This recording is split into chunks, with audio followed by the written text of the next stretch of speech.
इस संसार में मानव जन अति दुर्लभ है। हर मनुष्य की मृत्यु तो निश्चित ही है और किसी भी क्षण उसका आलिंगन कर सकती है। ऐसी ही धारणा कर हमें अपने ध्येय की प्राप्ति में सदैव तत्पर रहना चाहिए। जिस प्रकार खोए हुए राजकुमार की खोज में राजा प्रत्येक संभव उपाय प्रयोग में लाता है, इसी प्रकार किंचित मात्र भी विलंब न कर हमें अपने अभिष्ट की सिद्धि के हेतु शीघ्रता करनी ही सर्वथा उचित है।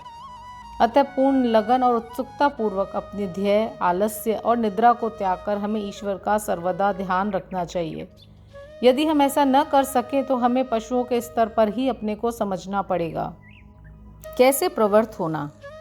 अधिक सफलतापूर्वक और सुलभ साक्षात्कार को प्राप्त करने का एकमात्र उपाय है किसी योग्य संत या सद्गुरु के चरणों की शीतल छाया में आश्रय लेना, जिसे कि ईश्वर साक्षात्कार हो चुका हो।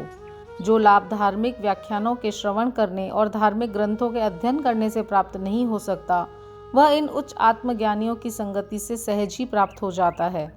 जो प्रकाश हमें सूर्य से प्राप्त होता है, वैसा विश्व के समस्त तारे मिल भी जाएं तो भी नहीं दे सकते। इसी प्रकार जिस आध्यात्मिक ज्ञान की उपलब्धि हमें सद्गुरु की कृपा से हो सकती है, वह ग्रंथों और उपदेशों से किसी प्रकार संभव नहीं है।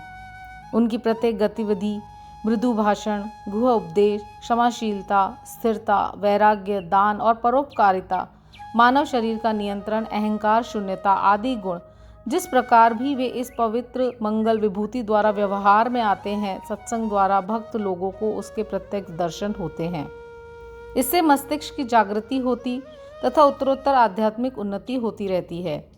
श्री साईं बाबा इसी प्रकार के एक संत या सद्गुरु थे।